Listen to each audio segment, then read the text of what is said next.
नमस्कार, आप देख रहे हैं द बिहार टॉप में हूं आदेशपुरी। आज 15 अप्रैल बिहार के लिए काफ़ी महत्वपूर्ण दिन है।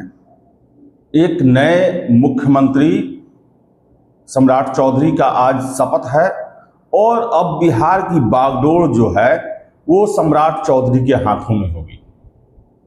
पूरे बिहार वासियों को काफ़ी आशाएं हैं इनसे और एनडीए सरकार को इन्हीं आशाओं पर 2025 में बिहार की जनता ने प्रचंड जनादेश दिया। नीतीश कुमार कल उनके युग का समाप्ति हुआ, कल उन्होंने इस्तीफा दिया, लेकिन उनके इस्तीफा के साथ ही बहुत सारी चिंताएं और भविष्य को लेकर जो है वो खासकर युवाओं में काफ़ी बेचैनी है और लगातार कमेंट आ रहा है। हमारे पास कई फ़ोन आया, मैसेज आया कि क्या अब बीजेपी का सरकार आ गया, जो नीतीश कुमार ने वादे किए जैसी भर्तियां की बड़े पैमाने पर, क्या वो आगे कंटिन्यू रहेगा या फिर इस पर ब्रेक लगेगा। बहुत सारे छात्रों का ये प्रश्न है।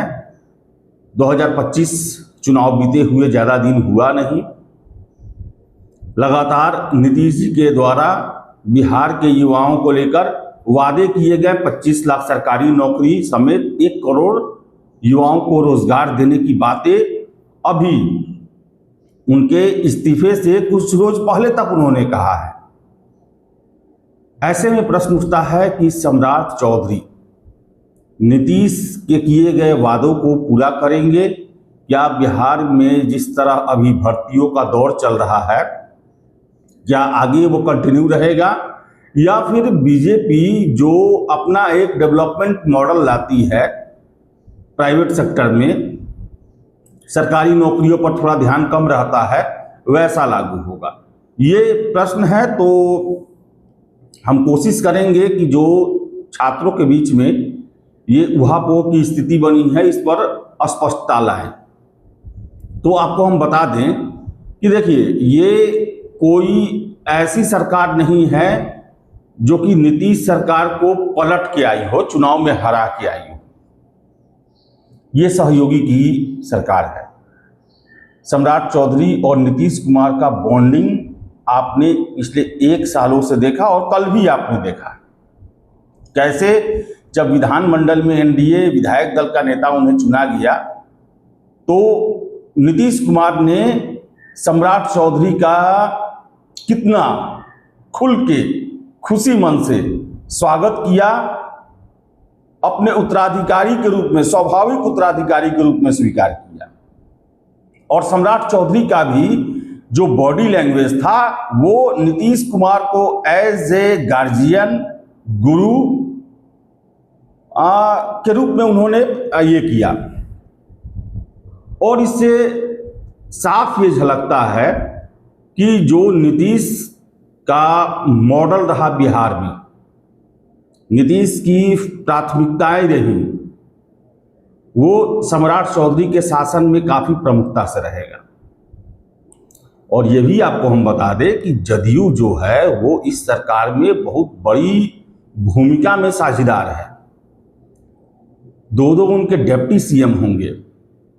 नीतीश कुमार का लगातार कहना है कि मैं दिल्ली जा रहा हूं लेकिन बिहार पर मेरी नजर बनी रहेगी, मैं मार्गदर्शक की भूमिका में रहूंगा। और सम्राट चौधरी के द्वारा भी कहा गया कि नीतीश गार्जियन है और उनका मार्गदर्शन लिया जाएगा। ऐसे में जो नीतीश कुमार का 2025 विधानसभा चुनाव से पहले, विधानसभा चुनाव के दौरान और विधानसभा चुनाव के बाद तक जो बिहार के युवाओं को लेकर वादा किया गया है, उसे सम्राट चौधरी या फिर उनकी सरकार के लिए इग्नोर करना संभव नहीं है। युवाओं ने जम के एनडीए के फेवर में मतदान किया, जिसका ये परिणाम है कि इतना प्रचंड बहुमत 2025 के विधानसभा चुनाव में मिला।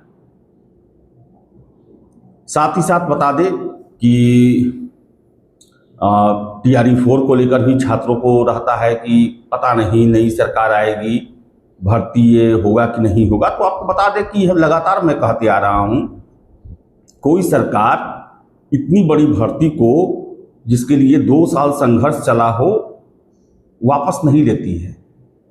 कोई भी सरकार अलोकप्रिय होना नहीं चाहती है, चाहे उसे कितना प्रचंड बहुमत क्यों न मिला हो। सारी भर्तियां होंगी और आपको हम बता दें कि इसमें तेजी भी आएगा, क्योंकि नया सरकार आने के बाद युवा, एक तरह से देखा जाए तो राजनीति में 50-60 साल युवा ही बोला जाता है। सम्राट चौधरी आए हैं, पूरा काम करने का तरीका बदलेगा। जो सुस्ती बनी रहती थी, जैसे बिहार कर्मचारी चयन आयोग को देखिए आप, वर्क स्टाइल बदलेगा। भर्ती बिहार का अभी सबसे ज्वलंत मुद्दा है बेरोजगारी, और इसे ये सरकार इग्नोर नहीं कर सकती है। आपको बताएं कि भले 2030 के बाद क्या होगा ये मुझे नहीं पता, लेकिन 2030 तक इस सरकार को युवाओं को लेकर किया गया वादा उसे पूरा करना होगा।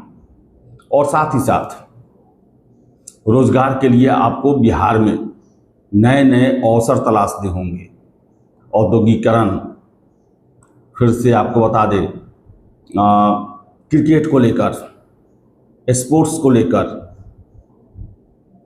पर्यटन को लेकर, हर एक चीज में आपको ध्यान देना पड़ेगा।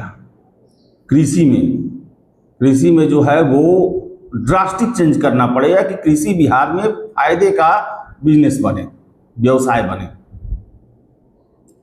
तो बताएं आपको हम कि जो शंका है छात्रों के बीच में कि बीजेपी सरकार जो है वो नौकरी देने में पीछे रहती है, उनका जोर प्राइवेटाइज सेक्टर में ज़्यादा होता है।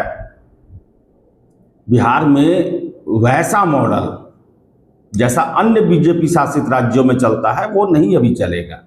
और आपने देखा भी होगा कि मुख्यमंत्री सम्राट चौधरी जदयू की पहली पसंद थे, नीतीश कुमार की पसंद थे, बीजेपी के पसंद किसी ने खुल के नहीं कहा।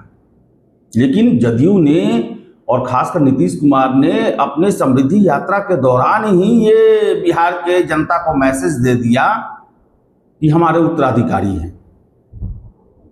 तो आप समझिए कि मुख्यमंत्री भले नीतीश कुमार नहीं है, लेकिन अगला मुख्यमंत्री तय करने में उनकी भूमिका इतनी महत्वपूर्ण रही है। वो मुख्यमंत्री नीतीश कुमार के वादों को इग्नोर कैसे कर सकता है? संभव नहीं है। और जदयू की जो है वो अपने एजेंडे को पूरा कराने का कोशिश जो है वो पहले से अब ज्यादा हो जाएगा, क्योंकि बीजेपी अब ड्राइविंग सीट पे है। लगातार बीजेपी पर जदयू का ये प्रेशर रहेगा कि नीतीश कुमार के किए गए वादों को आप पूरा करें। अब बीजेपी ड्राइविंग सीट पे है और जदयू जो है भले खुद ड्राइविंग सीट पर रहते हुए थोड़ा सुस्ती बरत दी हो, लेकिन बीजेपी के रहते हुए उनको मौका मिलेगा और बीजेपी को दिखाना पड़ेगा कि हाँ, नीतीश कुमार के वादों को हम पूरा कर रहे हैं और तेजी से काम चल रहा है। तो देखिए अब आगे क्या क्या होता है। चुनौतियां बहुत सारी हैं। नीतीश कुमार ऐसा नहीं है कि जो उत्तराधिकार सौंपे हैं वो बहुत आसान तो है, बहुत मामलों में उन्होंने बिहार का उद्धार किया है, लेकिन बहुत सारी चुनौतियां, खासकर पलायन। आप देख ले बिहार से गुजरने वाली या शुरू होने वाली हर एक ट्रेन में लाखों लाख बिहारी रोज दूसरे प्रांतों में रोजी रोटी के लिए जाते रहते हैं। इस पर लगाम लगाना होगा। तो चलिए, बहुत सारा काम करना है, लेकिन एक बात, जितने भी आप युवा हैं, सरकारी नौकरी की तैयारी करते हैं, इतना मान ले कि बिहार में अगला 5 साल सरकारी नौकरी की कमी नहीं होने जा रही है। भर्तियां आएंगी और कोशिश किया जाएगा कि ज़्यादा से ज़्यादा बिहार में सरकारी नौकरी दिया जाए। तो चलिए, इस वीडियो में इतना ही। वीडियो पसंद आया लाइक शेयर करें, हमारे चैनल द बिहार टॉप को सब्सक्राइब जरूर कर लें।